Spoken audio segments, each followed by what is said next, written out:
Hi, it's Ralph Ranalli. Optimists tend to see the glass as half full. Pessimists see it as half empty.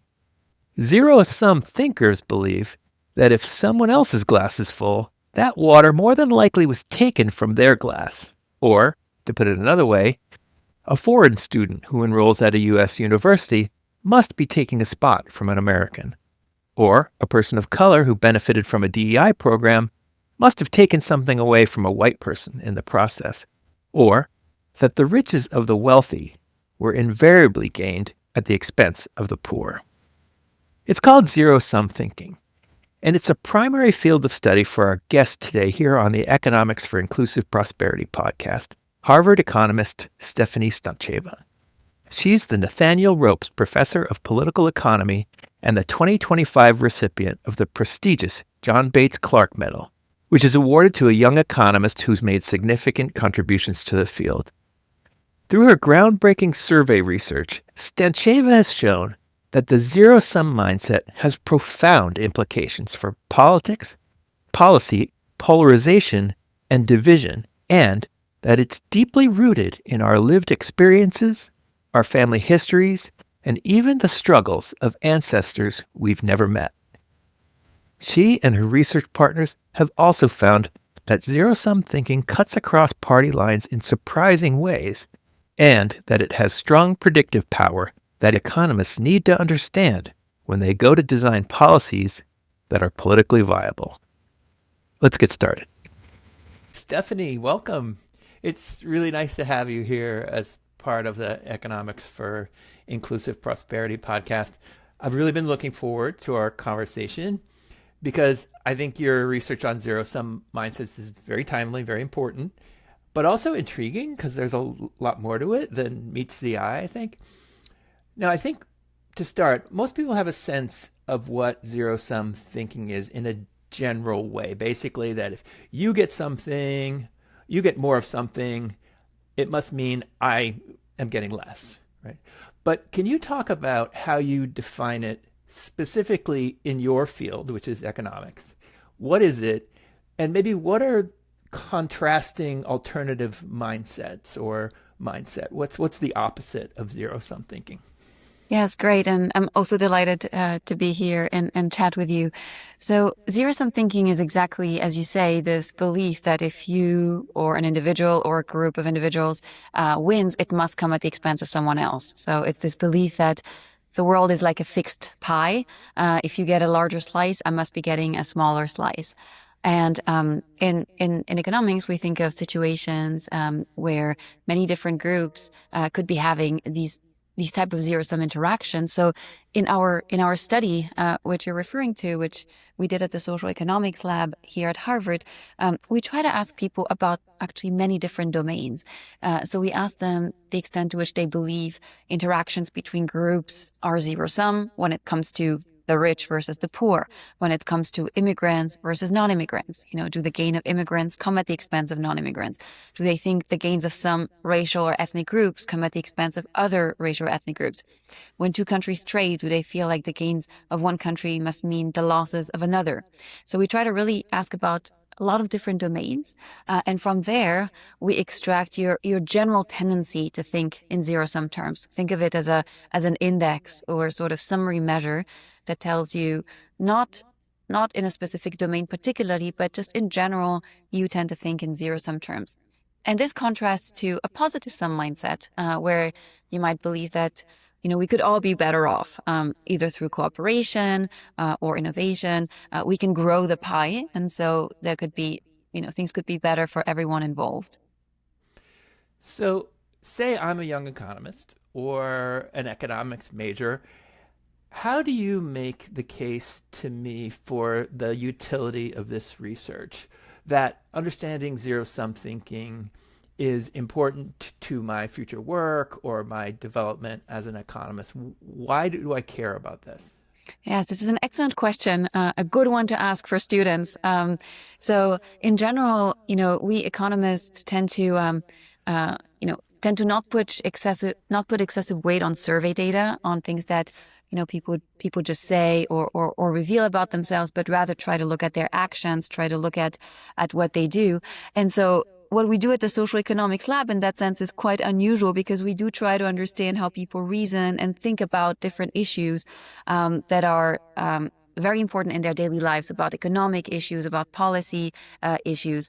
And so this zero-sum thinking, which is work that is done in such in-depth survey work, is exactly part of trying to understand how people reason, how they view the world.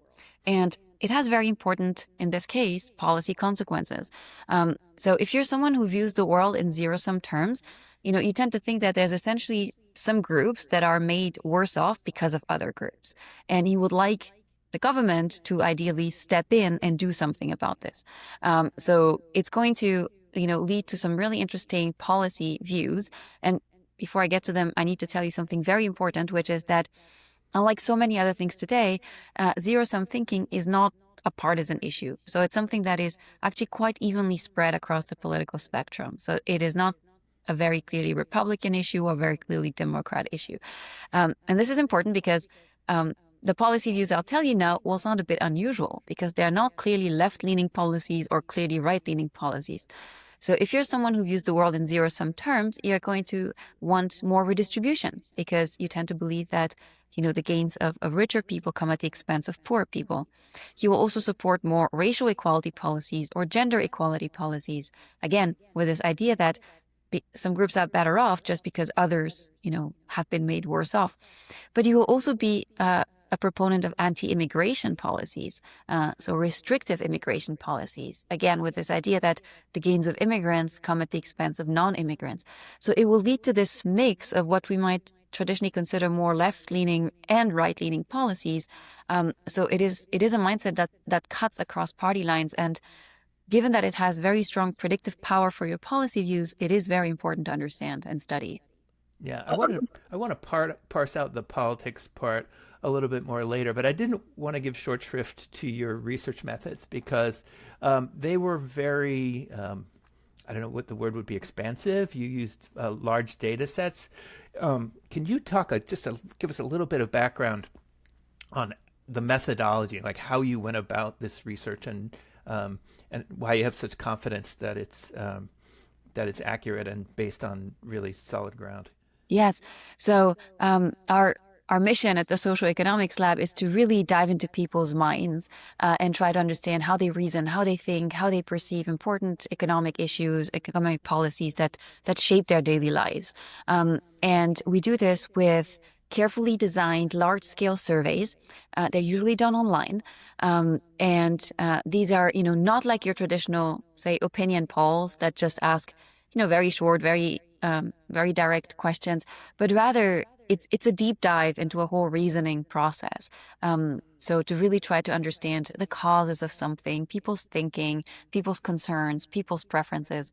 And this has really, really, really big value, because our preferences, our constraints, our mindsets are going to shape how we view the world, what type of policies we want, but also how policies are going to affect the economy. We're going to be better able to understand, do people perceive policies the same way? Are they going to react the way that maybe our models predict or not? So it is a key input, I think, to complement our more traditional economic data that we have, and to inform our models to allow us to make better policy predictions, better policy design. So you found that zero-sum thinking can be traced back to the experiences both of the individuals you surveyed, right, and their ancestors. Can you talk a little bit about that and some of the factors that contributed to people formulating their opinions, what you found? Yes. So what we find is that zero-sum thinking is very rooted in people's experiences. So I think it's tempting for many people to say, oh, zero-sum thinking is just a bias or just a misperception. But no, it really reflects people's reality. So in this large-scale study, we asked people about their whole ancestry, so about the family history of their parents, of their grandparents, where they lived, what occupations they did, how well they did, including the respondents' own life experiences. And so we can look at what influences this mindset, what makes someone be more zero-sum or less zero-sum. And we really focus on three important groups of factors. So the first is really economics. So it's growth and mobility. And you can see that it plays a big role. First, at the macro level. So at the macro level, what you see very strikingly is that younger generations in the US, and actually in other rich countries too, are much more zero-sum than the older generations. And it's a very stark generational pattern. And we show that you can trace it back to the growth and mobility that was happening in the economy when people were growing up. So the younger generations in the US and in many rich countries are growing up at times of lower growth, lower mobility relative to the older generations. Right. And the pattern is actually completely flipped in some emerging economies or developing countries where actually growth is now higher, mobility is now higher than before. And there we see younger generations being less zero-sum than the older ones. It's also true at the micro level, at the individual sort of family level. So if your family has experienced upward mobility, so if you're doing better than your parents and your parents are doing better than your grandparents, then you today are less likely to think in zero-sum terms. So this growth and mobility matters at the aggregate, at the macro level, and also at the individual family level. Another, so yeah. Oh, I was talking, I just thought it was interesting, the whole cohort effect, because I was talking to Danny Roderick and Suresh Naidu in the last episode. We were talking about sort of the mindset of young economists, like young economists under the age of 40, and how they are a generation of people who, at least in America, have never grown up in an era where that wasn't getting progressively less equal in terms of economic inequality. So, and about shaping their mindset. So I guess it's true for both economists and non-economists in terms of that cohort effect of what you experience as you're in your surroundings, sort of influencing your mindset. But you were about to, I think, to give us another one. Yeah. So another big factor, very, very important in U.S. history is immigration. And that is another experience that is actually related to less zero-sum thinking. And that's both true directly. So if you have immigrant ancestry, you are less likely to think in zero-sum terms. And it sort of fades back in time. Like if you're a first-generation immigrant, you're particularly less zero-sum. Second-generation immigrants, a bit less zero-sum, and so on.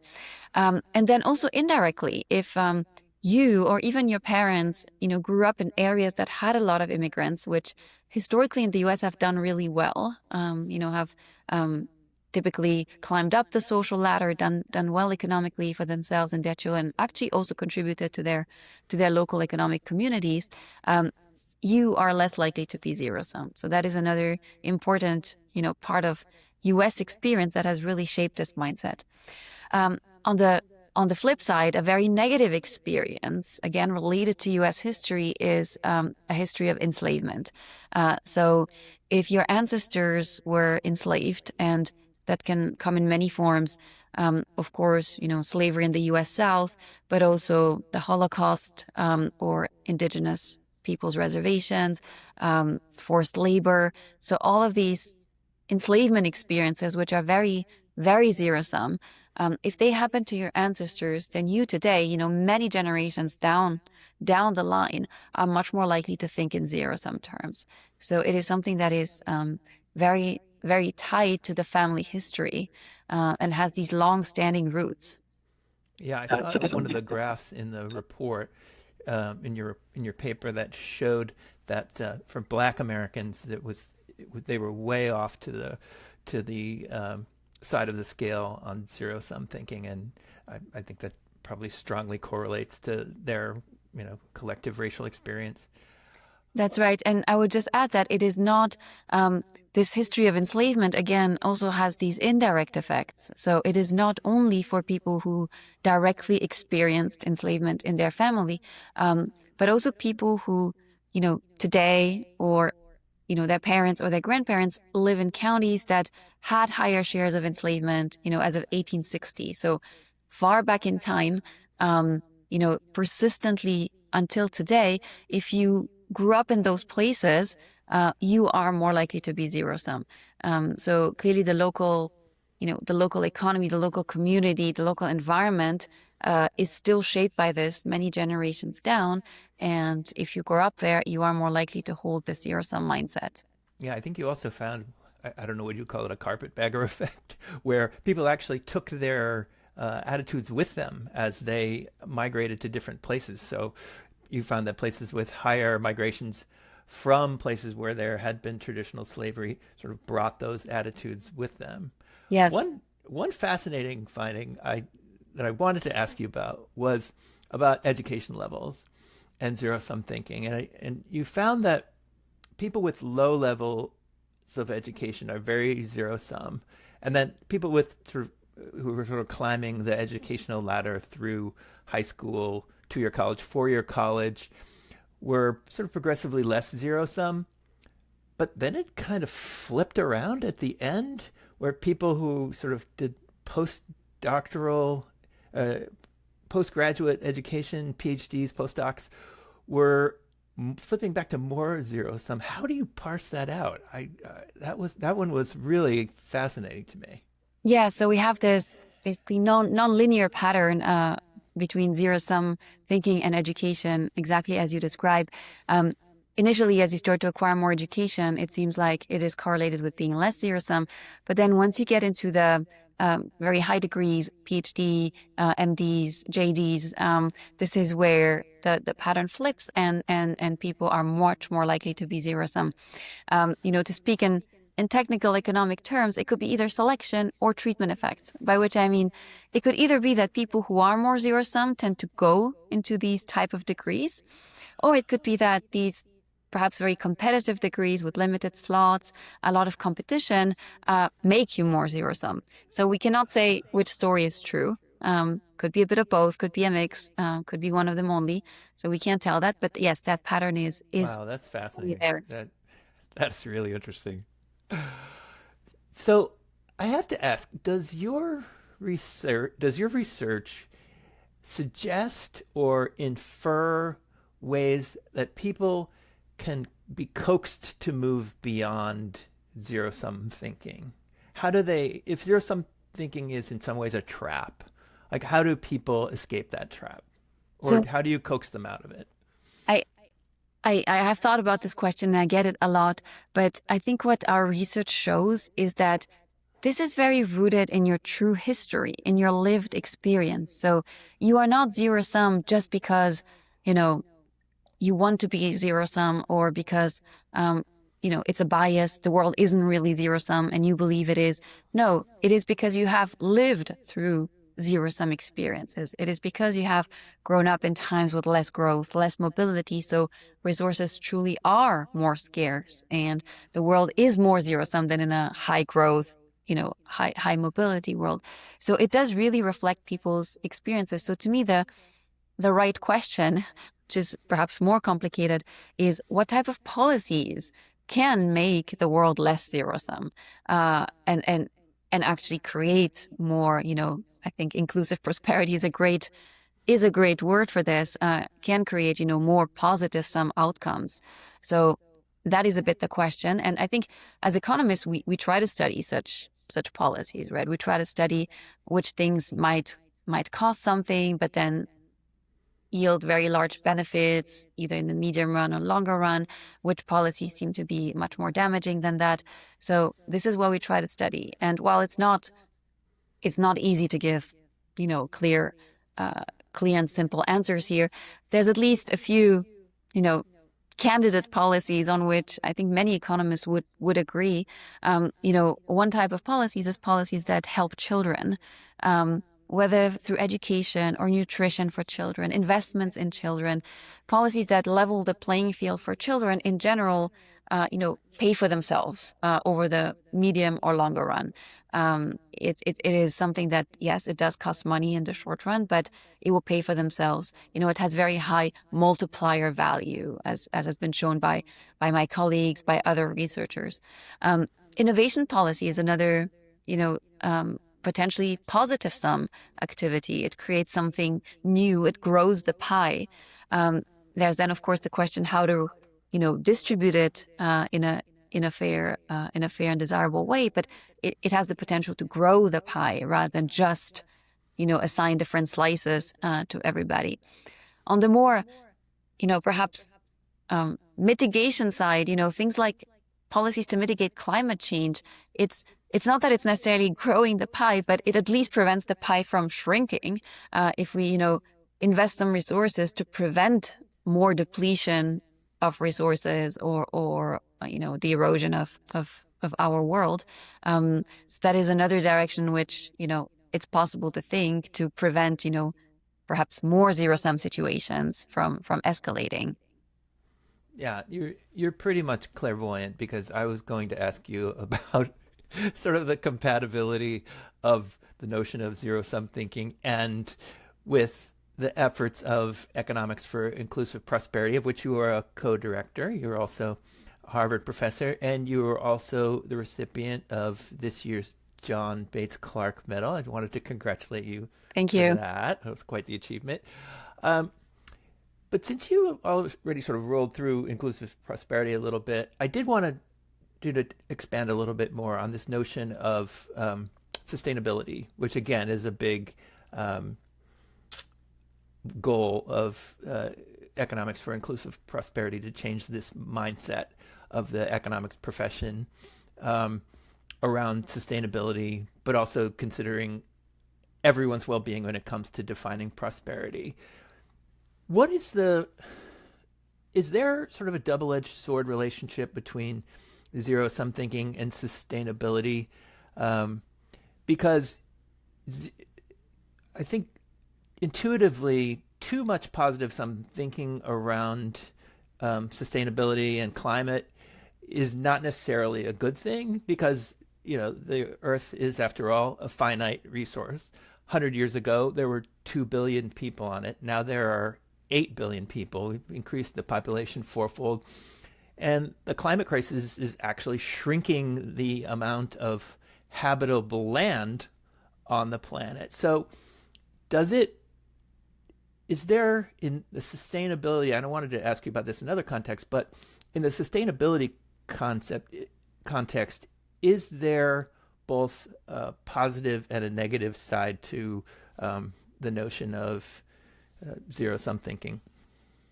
So, yeah, this is a tricky question, but the way I was trying to phrase it is that, as you say, if nothing is done, resources are being depleted. So we are moving towards a truly more zero-sum world, in the sense of it will be harder and harder for all the groups to get the resources that they need.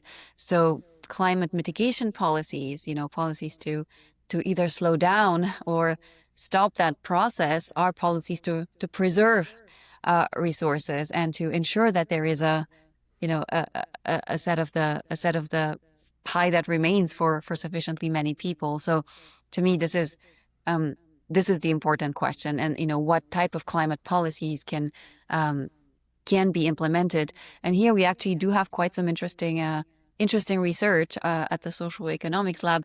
It would probably be too long to talk about it in great depth, but maybe I can leave you with one key message, which is if you survey people in 20 countries about their climate change perceptions and what type of policies they want, one of the key factors that appears as being really predictive of support for climate policy is the extent to which you consider policies to be progressive, equitable, so to not hurt disproportionately lower income or vulnerable households.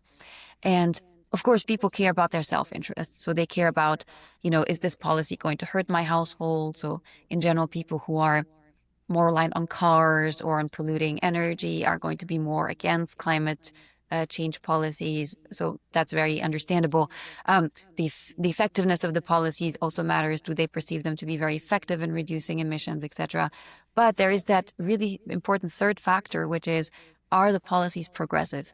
And many policies today, whether it's carbon taxes, including with some transfers, or things to regulate specific types of cars, specific types of energy. Many policies today are considered quite regressive by people. So they're considered to really hurt more the lower income people disproportionately relative to higher income people. And when people see policies as progressive, this is when they're actually really willing to support them. So what we show very strongly in this paper is that today it's not about a lack of concern or worry about climate change. Many people are already very worried and very concerned. So it is not about trying to convince people climate change is a serious problem. In a sense, my feeling from this project is we've already moved past that, and we're at the stage of, well, what exactly can be done against it? And here's where there's a real hurdle, because many policies today are considered just not fair enough, and the burden is not spread equitably enough. And so that is something I think very important for policymakers to think about. Yeah. So you mentioned that unfairness, and that's actually what the question I wanted to ask next, which is sort of how much is zero-sum thinking informed by this, by people's feelings of unfairness? Because there are some, economics is very good at finding positive sum situations, and many interactions are technically positive sum, but still feel unfair to a lot of people because one side really extracts all the surplus from that positive sum equation. For example, if you look at productivity gains, right?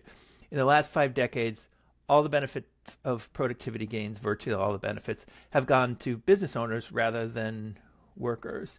To what extent is this notion of fairness across the board affect zero-sum thinking? So they are related in the sense that if you perceive the world as zero-sum, you will generally think that it is less fair. So the idea that one group becomes rich at the expense of another will make you consider the success of that group to be achieved less fairly, and to want to do something against it, which is why it correlates with those type of policy views, basically policy views where if the gains of rich people came at the expense of poor people, if that is your belief, you will say the wealth distribution is less fair because it came at the expense of someone else. And I would like more redistribution to restore the fairness here. So it is very, very related to this. And I think it's a very important mindset in the sense that it is very predictive of such policies, and comes, on top of other mindsets which we have studied, which are also very important, but is quite distinct. So just to give you a very clear example, for very long, we have studied the extent to which people consider income inequality or wealth inequality as being fair, depending on whether it comes from effort or, your own merit, versus whether it comes from just luck or circumstances. And, people who believe income comes mainly from effort are much more willing to, tolerate inequality. People who think it's mainly luck and circumstances are much more unwilling to tolerate inequality. And what we say here is absolutely, and that is a very important predictor, but there is that second dimension here, which is, and has it been a zero-sum interaction? So for instance, let's pick Jeff Bezos just as some example. People don't just care about whether Jeff Bezos worked hard to obtain his wealth. Some people will say yes, others will say there's luck. But that's not the only thing people care about. They also care about, did Jeff Bezos' wealth come at the expense of others? Maybe small businesses, bookstores, workers, you name it. Or did it contribute to society and to others? Did it lift? Was it the tide that lifts all boats? And so both of these concerns will really matter when people are thinking about, do I want to tax Jeff Bezos' wealth or not? Both of these will be highly relevant. So that sounds like if I'm an economist and I have this brilliant policy idea, how do I present my policy proposal in the most positive light in terms of this fairness or unfairness question? So I think the real question here is to try to understand what are people's concerns and preferences and constraints. And ideally, if you are a young economist designing policy solutions, you would like to really address those. And for many policy areas, what we do find in our survey work is that fairness matters a lot to people. So fairness is a key concern. It's something that is sometimes very complex considerations. We spoke about a few. Sometimes it's simpler, but fairness ultimately is something very, very important. So it will look different in different cases. For climate change policies, for instance, you'll find, perhaps as we do in our paper, that people would be much more favorable to outright bans on polluting vehicles rather than taxing polluting vehicles. And it might sound puzzling from an efficiency perspective to an economist, and yet you will see that it's driven by this equity or fairness concern, which is people consider it fair that nobody's allowed to drive such a car. It's sort of across the board, it's fair, rather than, some people can just pay to pollute, and those who can afford it will pay to pollute. So an interesting, strong fairness view here that as a policymaker, you can or cannot take into account, but that is there very, very strongly. And there's similar examples in other settings. So I think it's very important for young economists to understand in different settings what fairness is and what people mean by that. So before we wrap up, I wanted to ask you, what's next for you and the lab in this line of inquiry? And what do you hope your research on zero-sum thinking can achieve? And what lines of inquiry do you hope maybe other economists pursue in this area? Because it seems like it just gets more important every day. Yes, lots of things to do.